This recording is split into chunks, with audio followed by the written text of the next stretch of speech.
corrugated metal panels being such a popular exterior cladding these days, I thought it'd be helpful to do a tutorial to show how to model those panels and how to work with them a bit. So let's just jump right in and do that. We'll take the rectangle tool and draw a box that's 10 feet square and pull it up 10 feet. And the simple way to do corrugated siding or metal panels is to go into the material box and then choose metal.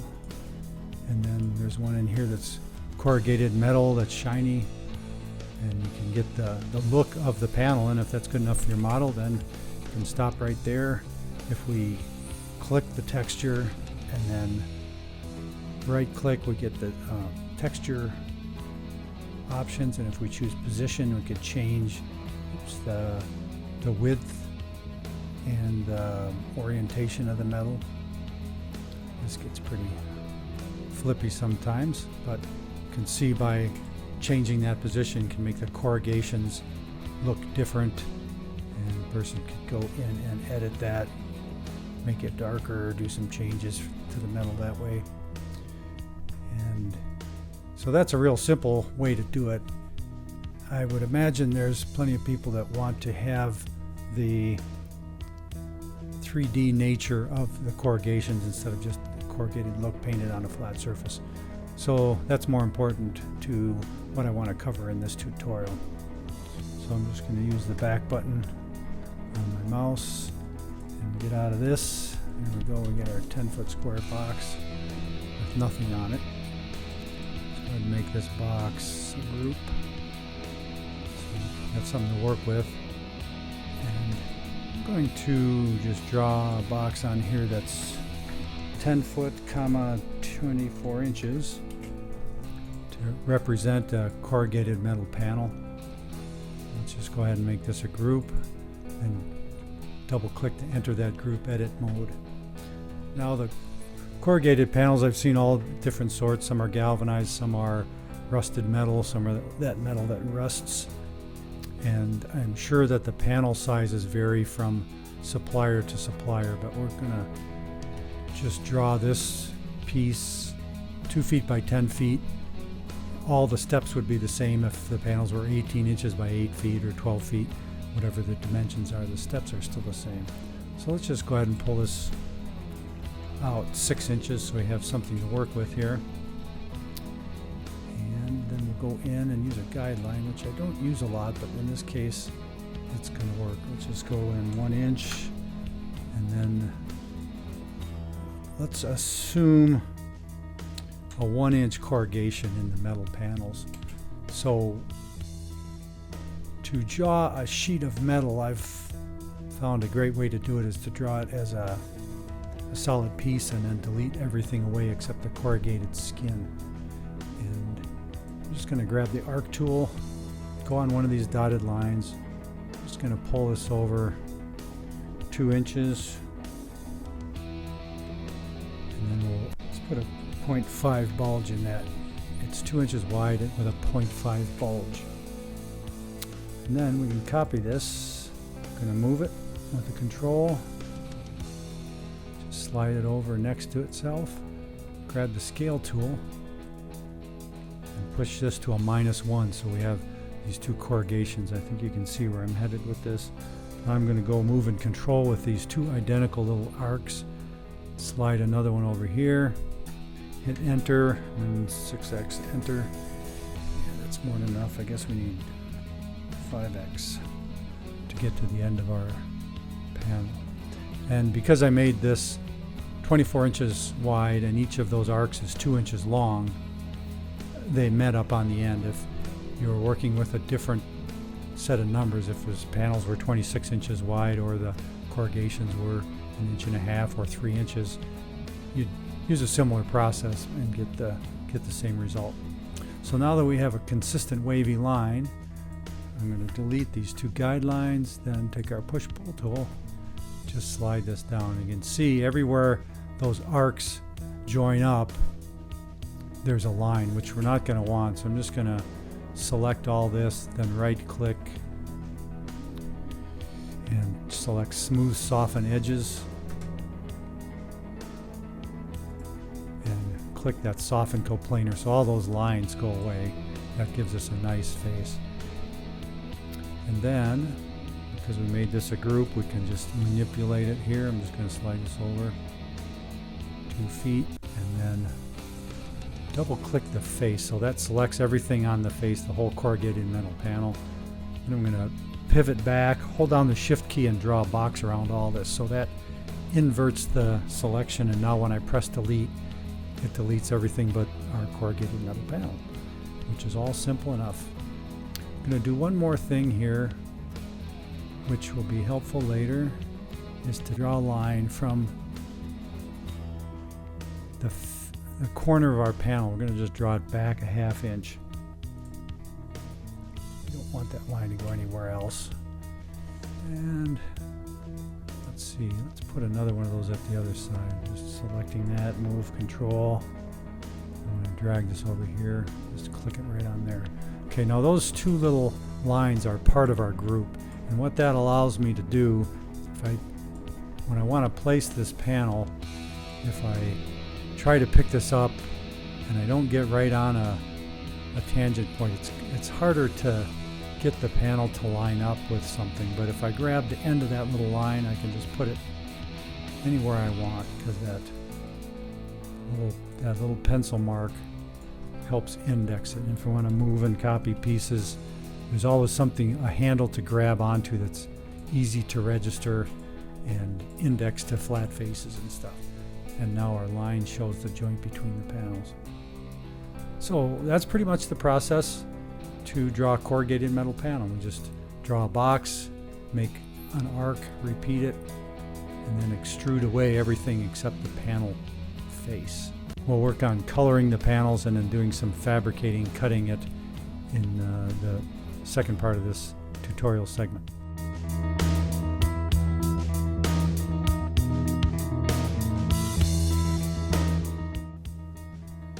And now that we have corrugated metal panels to work with, let's add some texture to them and then talk about how to cut them. These are a couple groups, so I just deleted one and we'll work with the other. And the simple way to color these is take the materials, select the metal, this rusted metal, and we can put it on there. A couple things happen with that. Get some Z flashing in here because the tangent part of these curves is touching the flat surface of the building. So we can either move the panel out or delete the texture or delete the surface of the building. So I just double clicked in there to delete that surface for now. But there's still a lot of lines showing each facet of those curves that when we drew them. If you go to View and then select Hidden Geometry, you can see all the lines, how it separates these faces. So if we go and switch to a projected texture, let's shut off this Hidden Geometry. If we go to a projected texture instead of an applied texture, the surface will look a little more uniform, a little more realistic. So we'll go through a step to do that. I'm just going to draw a box down here. It doesn't matter how big or how tall, just as long as it's a box. Now we take this rusted metal, put it on the face. I'm going to do a couple things. One is position this texture. We'll shrink it down. Looks a little more like rust. And then the other thing is going to take the texture and make this a projected texture, and we'll edit it and brown it up, make a little rustier. Let's see, let's go with this. Oops, I don't like what that's doing, so I just click the reset texture, just kind of darken that up some. So now that's a projected texture on this panel, but our corrugated metal isn't hit with projected texture yet. So let's triple click in there, select the whole thing. It gets pretty zany looking. Now when we use the select tab, grab the eyedropper, sample our projected rusted metal and put it on here, then those lines go away pretty much and get a more uniform rusted texture. We don't need this box anymore. We have a texture here, textured metal panel. So let's just move and copy this, grab one of our little handles, slide this over 24 inches. Enter, 3x, enter. Let's go 4x, enter if I still can. Yeah, I still can. So we have these grouped pieces of metal in here. And that's all simple enough how to create those panels. Let's take it a couple steps farther and show how to cut these metal panels on a gable end, for instance. So we're going to double click into our group here, pick up an edge line, move that with a control, just slide it over till it indexes on the middle of this, which it's doing there. Now when we move that line, just move it straight up in the blue direction. 36 inches. Give it a steep gable pitch there. And so then let's select these group of groups. Take the rotate tool, hit control. And once the protractor turns to blue, I'm going to hold down shift, move it up here and grab one of our little handles. And we've just moved a copy of those panels 90 degrees. Now we can just slide them over. Let's see if I can pick up a middle of this. I don't really have the middle. Let's just slide these over so that they lay on the end of this building.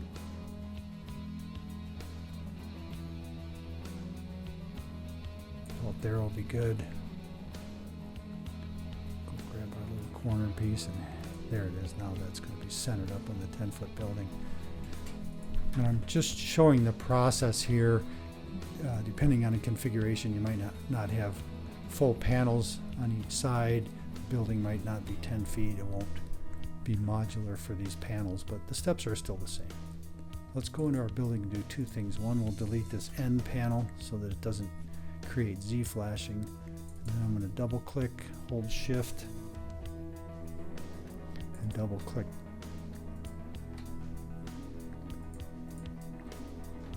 My double clicking out of sync there, so I've selected those two roof panels. I didn't need to right click, but I'm going to go Control C Control C. I've got to do this process again. Now Control C, click out of that group, and let's take all these panels by selecting them. I missed one, so I'm going to hold shift and add that to our selection. Right click and make those panels a group. Now we'll go into the group, select everything within the group, and we're going to explode all this stuff. And then we're just going to select the top row of geometry of all these pieces. Now the move tool, pull on a vertical edge, just slide this up till it clears the peak of that roof. That's simple enough. Now oddly, I'm going to go and select all this and make a group inside of a group. This is just so that as we're manipulating these various pieces, they don't start tearing each other apart. Okay, so we're inside of a group, and there's a group inside of it. It's almost like a Escher drawing here. And then we're going to go edit and paste in place because we have those roof panels in memory. Take those roof panels and slide those out. Let's just slide them so they come through this metal. And now we want to make this a little bit bigger. So I selected that edge line. I'm just going to slide it down. I want it to slide at the angle of the roof, and it's not behaving. So I'm going to try that and try to follow this edge here. We just want to slide it down 6 inches. Same thing on this side. Select just that edge. I'm going to use this slope to guide our line down 6 inches. Alright, so we have, I'm just going to click all the way out here. So you can see that we've got a model or a group that's this basic shape. We've got all these separate groups of metal over there, and then this is a bigger group, and when we click inside of it, we have a group that has all this corrugated metal geometry, and then we have all these individual lines that are the roof plane. So what I want to do is select everything within this group by dragging a big box around it. Oh, forgot a step. We need to, I have all this corrugated metal group. I'm going to right click and explode that group. There we go. So now all this geometry is individual. So we'll select everything in there, then right click and say intersect faces with selection. And what that does is creates an intersecting line between the corrugations and the roof. So now all we have to do is delete away stuff that we don't want. I'm just zooming out using this select box and deleting away things, which leaves us with a group with this corrugated metal geometry in it that fits to a gable roof. So if we were to go into this roof and select, I guess I can't do that from there. It's going to project the roof through. So let's do it like this. Double click these. Move a copy up. Let's say 8 inches.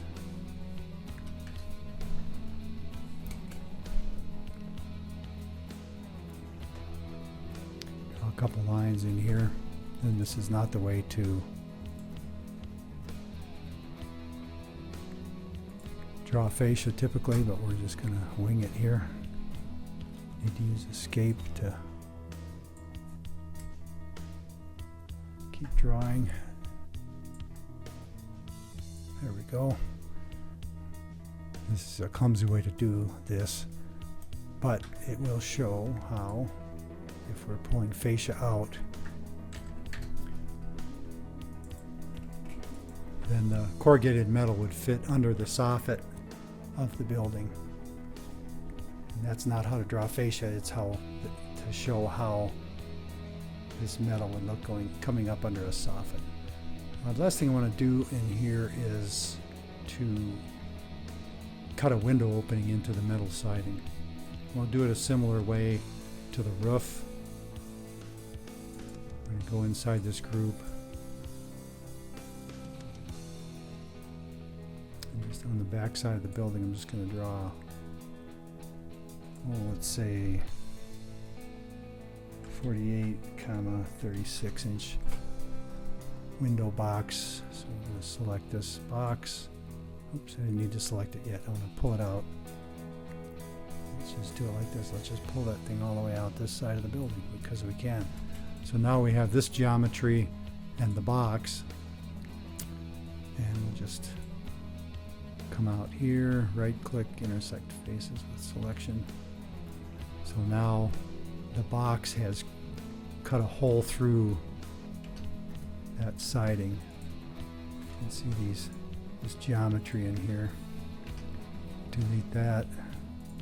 Delete the rest of the box, and we have a hole through our siding. Just move this group out.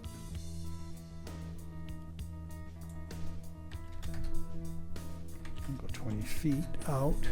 And when we go in here, I can get rid of the rest of these lines. And we just move our geometry back in the red direction 20 feet. And we have a hole in there. It's important to make that hole where you want it because you can't really move it anywhere but up and down after it's cut because of all the curves in the corrugated metal. But the process remains. How to cut this stuff is with the grouped geometry, just create geometry that's the shape you want to cut out, intersect the faces, and delete everything away that you don't want. So I hope that gives a bit of an idea, some ideas on how to